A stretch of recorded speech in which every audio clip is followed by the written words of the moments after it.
Hello everyone! We are back with another episode of Zero Spent, which you guys are really loving. This time I'm making seasonal decor without spending an extra dime. And if you need a refresher, the goal of this challenge is to create something new without having to spend any additional money. As a DIY content creator, you can probably imagine that I accumulate quite a few materials and supplies, and a lot of stuff just gets left over. And sometimes I feel bad that I can't use it all. So today we're going to make an effort to use what we have and make something beautiful for fall time. Some of my favorite seasonal decor pieces are things that I've made myself, so we are going to keep that tradition alive. And I'm sure a lot of you can relate when I say that the urge to go out and buy something new at the store is so strong because there's so many cute pieces out there right now. This definitely is a challenge for me to save some money and also get resourceful, because I'm taking a look at basically everything I already have, which may or may not include trash, and I'm also 100% going to try and find some free items on Facebook Marketplace because we got really lucky last time, so I'm hoping that we can find something good this time. But before we get some new items into the house, I definitely want to do a loop around, see what I have available, what I have a ton of. So let's take a look and see what we have. Okay, right when I walk downstairs, I already know I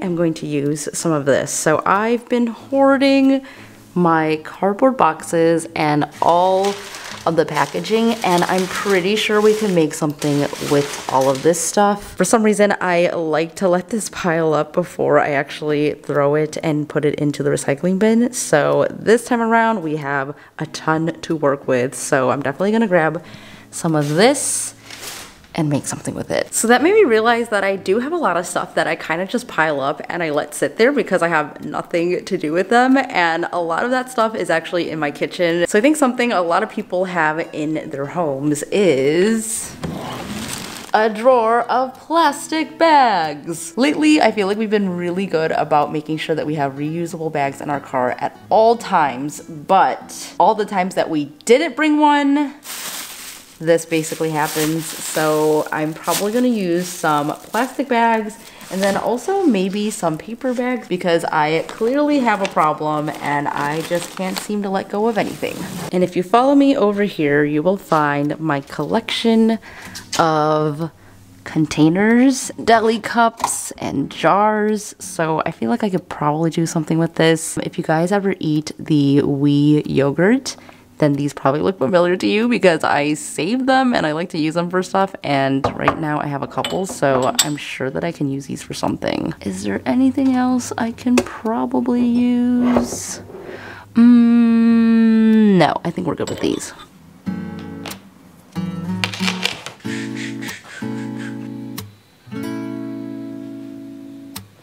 Is this still on? Hello? So after doing some research, I'm realizing that it's harder to find things for free that are smaller, like decor pieces, versus large furniture pieces. I'm not sure why that is. I think maybe it's because it's a little bit harder to move large furniture. So if you're trying to get rid of something, you usually need a big car and then people to help move it. Versus if you're getting rid of smaller things like decor, it's easy to just put it all into a box and then donate it somewhere. The main thing I was looking for were vases and picture frames and any type of like glassware that I could change up.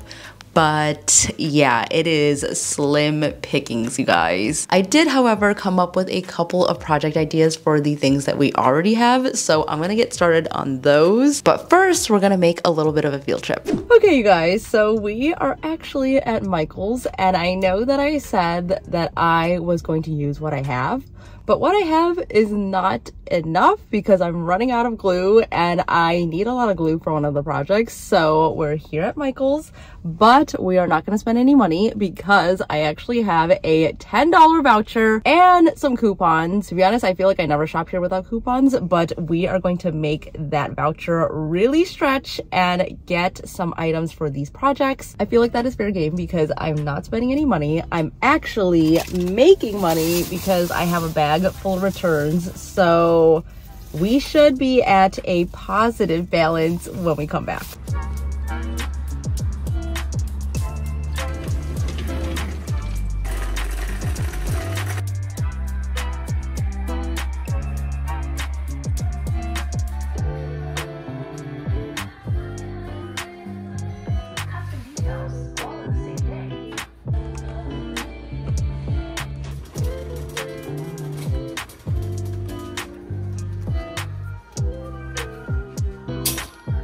Okay, well that was kind of a fail. So all of their systems are down right now, so I can't even buy anything, and I didn't know until I was in line at the checkout. I probably will have to come back later today or come back tomorrow because my coupon expires tomorrow and I need that coupon to work. So we're off to a rocky start, but I will redeem this coupon and I will get the supplies I need for this project.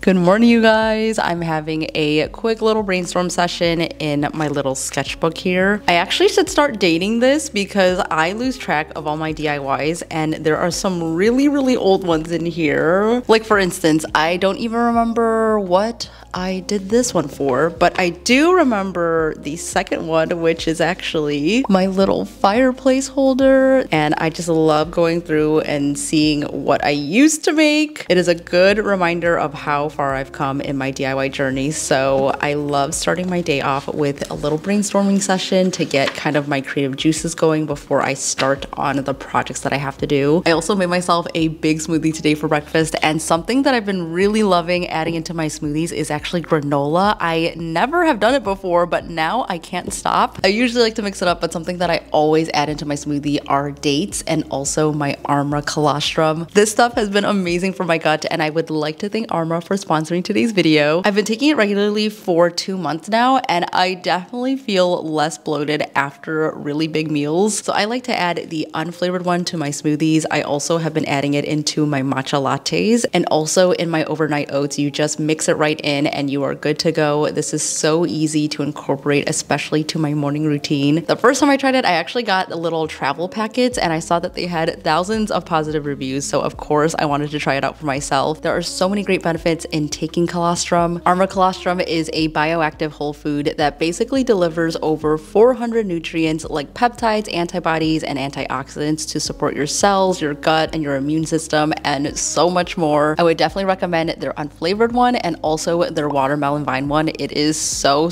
good and so easy just to drink it on its own. If you guys want to try it out for yourself, they did give me a 15% off discount code, so you can use the code TinaLay at checkout, or also go to tryarmra.com/TinaLay. I will have all that info for you guys down below. We have all the supplies we need now, and I mentioned a couple of videos ago that for my fall decor, I really wanted to be moody and I wanted to find amber glass. But so far, I haven't found anything that caught my eye, so I thought, why not make our own amber glass? And I have the perfect little jars to start with. All you need is some Mod Podge and some food coloring, and I did buy the matte one because that's what I use for most of my projects. Ideally, you probably want to use the glossy one, but I'm using the matte one because we're actually going to use a lot of this for the next project as well. Where are the popsicle sticks I just got out? I'm gonna start by mixing up the Mod Podge.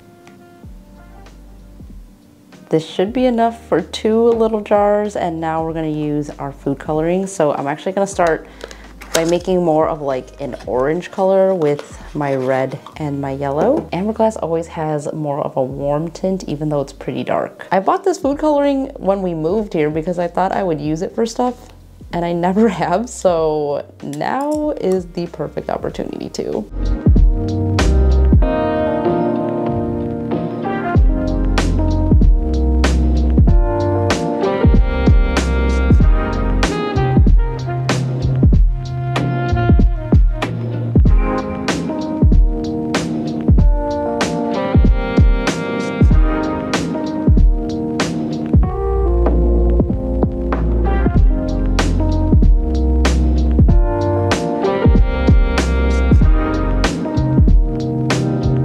For this one, I just put it on a stack of popsicles and I'm gonna have it dry upside down. It kind of looks uneven, so I don't know how that's gonna go. I'm going to let it dry though and leave it alone. And then I think for this one, I'm actually just gonna paint it on the inside so we can get a nice thin coat. Please let this work better. The point of pouring it in and letting it dry like this is so that everything can be evenly coated and you don't see any brush strokes. But maybe I just put in too much.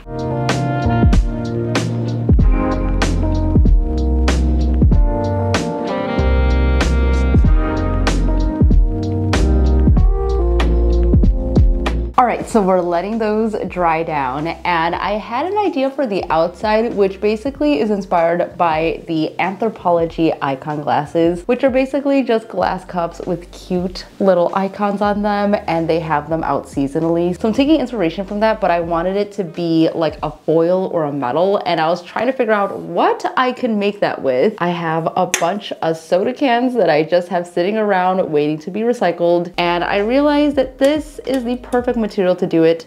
At least I think it will be. Soda cans are such a great thing to... Ah! Who remembers when Tina used to DIY with a Diet Coke? Oh my god, why did you scare me? You used to roll out clay with that, remember? Yeah, what? We gotta bring back the Diet Coke for one video. I didn't even hear you. People use this all the time for DIY. I've seen people make flowers, make garments with it, so I'm pretty sure I can make something cute with this can. So let's open her up and see how easy it is to turn into whatever shape we need it to turn into. Okay, I'm just gonna start by cutting into this.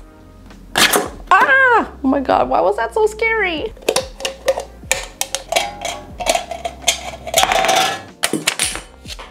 Oh. All right, so here we have our little strip of foil, and I think I'm gonna use a pencil to draw in our shapes. You can do any design that you want. I'm probably gonna go with little mushrooms because I feel like that would look super cute. The edges actually aren't too sharp, but if you have any like jagged edges, I definitely would clean that up so that it's a little bit easier to work with.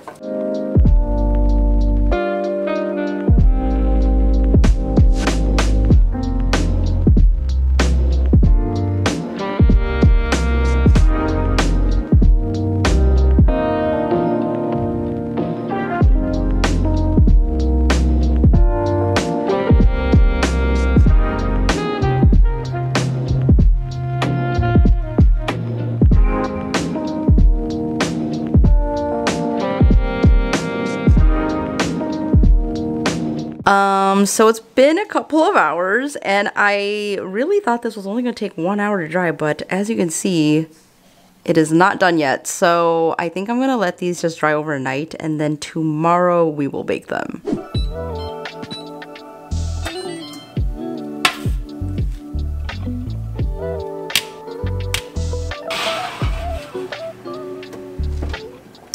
These are done baking, and the color is honestly perfect, except this one came out a little bit more splotchy than I would like. So I'm gonna do one more coat and see if that helps. I'm not sure if it will. In the meantime, I'm gonna start painting these because we can't just leave them silver, but I think they look so pretty. These just look so delicate and detailed, and I feel like with the gold, it's gonna make it look even better.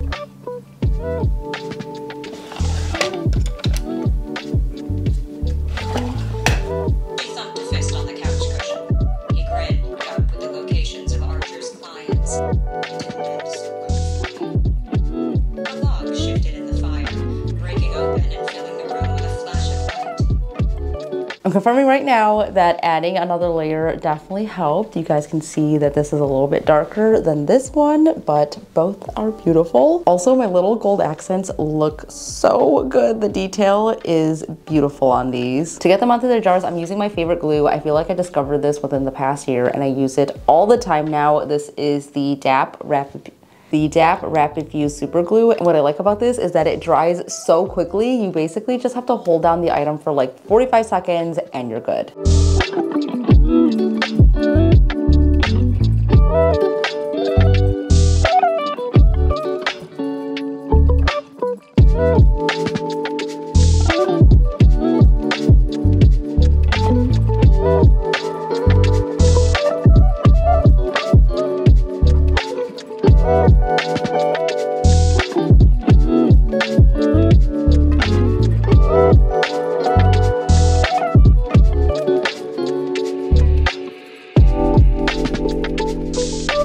All right, you guys, so we have a whole bunch of bags and mailers and things, and you're probably wondering, what the heck are you gonna make with this? Well, we are actually gonna make pumpkins, which obviously nothing screams fall like pumpkins, and I feel like you can never have too many. I actually don't have any really like big pumpkins because they are so expensive. I don't know if you guys have been to the store, but faux pumpkins can get really pricey, so we're gonna make our own, and first I'm gonna find like the perfect bag size to make a really big one. We're gonna stuff it actually with more bags. You can use whatever you have. So if you have paper or bubble wrap or mailers, we just wanna fill it up so that it can make a ball size. So I'm just gonna throw a bunch more bags in.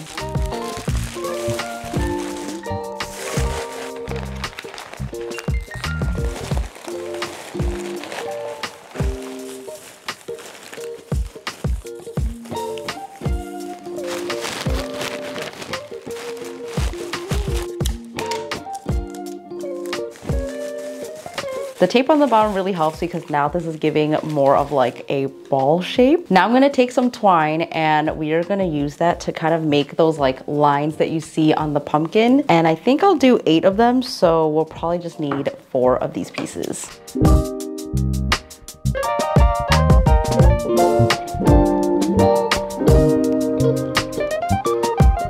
I don't know about this, you guys.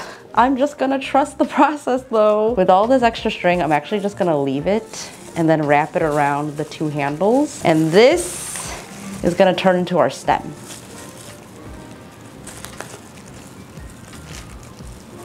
Okay, something like this.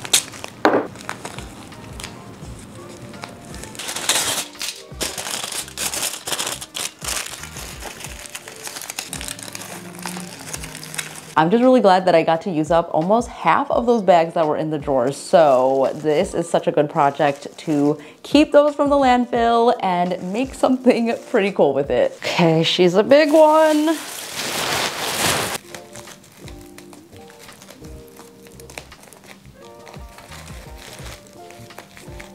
I feel like we are going back to elementary school art class because we're gonna make some paper mache, and apparently you can make a paper mache paste with just some flour and water. There are a bunch of different recipes out there. Some of them include using a PVA glue, so you can leave this out if you want, but I'm gonna put it in just to make sure that this is super sturdy.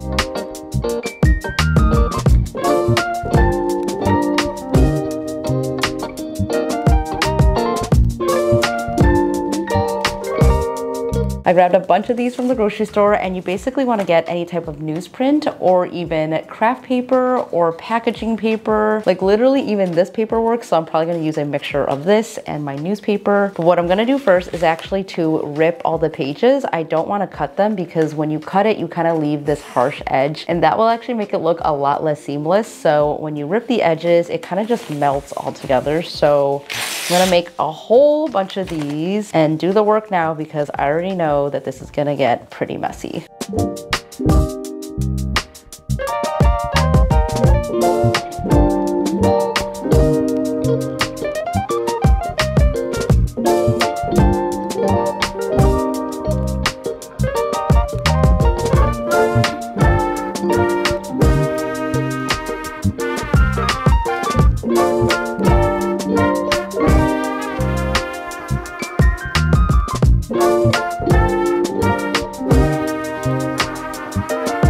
These are all dried now. They are also pretty hard. I'm pretty proud of how these are looking, and as you could probably tell, the paper towel one looks a little bit smoother than just the newspaper one, which honestly I think could use maybe some caulk or something, but I don't have any, so I'm gonna try my best using whatever I have currently on hand to smooth this out a little bit better. And I just want to say, if you haven't tried out paper mache as an adult, this just brought back so many good memories of being in elementary school art class. I remember it was probably like 4th or 5th grade, we did paper mache masks. Everyone got to choose their own animal, and of course I chose giraffes because they are so beautiful. And I remember making their little like horn things with toilet paper rolls. I remember it took a lot of newspaper and a lot of masking tape to actually make the shape of it. And not to toot my own horn, I feel like 10-year-old Tina really did a good job with it because it actually got displayed in our hallway in school. Why am I getting emotional thinking about this? I would see it every day just walking in the hallways, and I just remember being so proud. And I feel like that's kind of where my love for arts and crafts really really started. Shout out to all of the art teachers out there because I feel like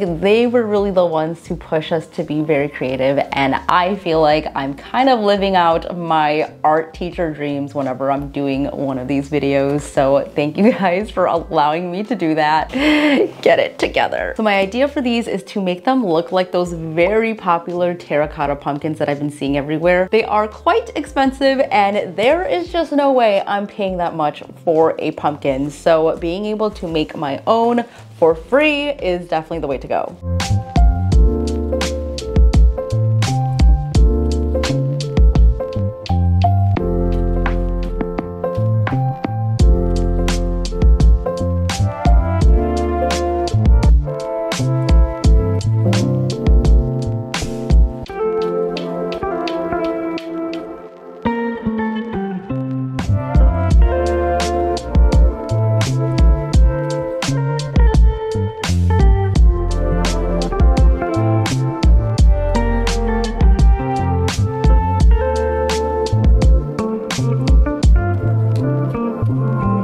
You guys, I don't have any more time to work on this, but I'm setting it up for B-roll right now, and I just wanted to show you guys that this pumpkin totally cracked. I think I just had too much water in this mixture because this one is totally fine, no cracking whatsoever, so make sure you guys watch out for that. I will definitely have to come back to fix all of this, or maybe I'll just turn it into like a Halloween pumpkin because it's kind of giving spiderweb vibes, so maybe that's what I'll turn it into, but I just wanted to show you guys that yeah, mistakes were made and you guys can learn from those mistakes.